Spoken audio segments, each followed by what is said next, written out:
Biden requested over $100 billion in emergency aid. Now, of course, this includes Ukraine. This includes the southern border, so he can expedite all of those illegals to come in sooner. But then we had the House. It passed a $14 billion bill for just Israel aid. Yet the Democrats and President Biden are now vowing to veto that aid. Why do you think that is? Well, they want a big aid package that supports all of these funding proposals that President Biden wants. I think what the Republicans did made a lot of sense to have a standalone bill and also to pull money from existing dollars that have already, in quote, been spent. I thought that was a good move for them to do. And I want to just briefly touch on these pro-Hamas rallies and protests that are happening around the country. Lydia, one thing is for sure.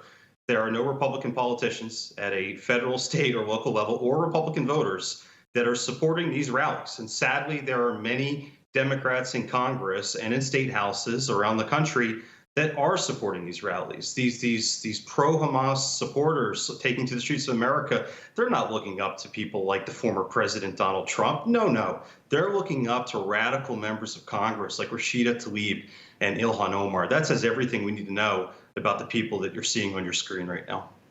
And you know what's interesting, Tony, is that somebody just said to me, they said, are you sure you want to call them pro-Hamas rallies? Absolutely. They are pro-Hamas rallies because they're chanting from the river to the sea. They're accusing Israel of a genocide. If they were truly just for pro-Palestinian, they wouldn't be chanting for the decimation of a whole group of people and demonizing the Jewish people. And speaking of demonizing Israel, let's take a listen to what President Obama, he weighed in this past week on the situation, and he actually faulted both sides and said no one's hands are clean in this situation. Take a listen. What Hamas did was horrific, and there's no justification for it. And what is also true is that the occupation and what's happening to Palestinians is unbearable. Tony, what do you think of what Obama said right there? Look, there's no moral equivalency here. And I think we've got to step back to look at what is driving this. What happened on October the 7th was shocking, but it really should not be surprising as we've watched the rise of anti-Semitism in the West. And when the West tolerates this hostility and hatred toward the Jewish people, that's a green light to these drug-induced, demonized terrorists who butchered these innocent Israeli civilians. And then to have political leaders to somehow equate the two as being the same, the numbers don't bear it out. For one, what's happening here in the United States, the FBI just releasing their latest crimes, religious-based crimes, and we've seen a 37% uptick last year in crimes against Jewish individuals, and it far exceeds anything we've seen toward those who are of the Islamic faith. So to equate those, as the Biden administration is doing, as being on par with one another, the facts simply do not bear it out. Absolutely. And Jesse Jane, Obama isn't alone in bashing the Jewish state. We're hearing Congressman Bernie Sanders and a host of others.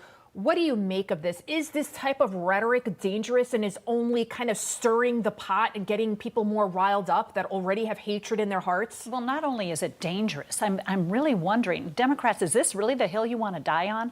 Because you are taking a platform that's supporting terrorism. Most of us were alive at 9/11. Most voters were alive during 9/11. And we know that Islamicism, terrorism, is what caused over 3,000 Americans to be killed in one single move. This is equivalent to what happened in Israel on October 7th. And for Democrats to be giving these platitudes towards, oh, we all started this, we all created this, let's just back off for a minute and get some humanitarian aid in. And the Biden administration's first tweet out on this was on Islamophobia versus that of anti-Semitism. They're trying to play both sides. It's not going to work. Americans aren't going to forget. Right. And come voting day, they're going to turn against the Biden administration. And just to clarify, radical Islam, because there are a lot of peaceful Muslims out there. This is a radical form of that ideology. Yes. Absolutely. Tony Perkins, Brian Lee, Jesse Jane, we'll talk to you again real soon.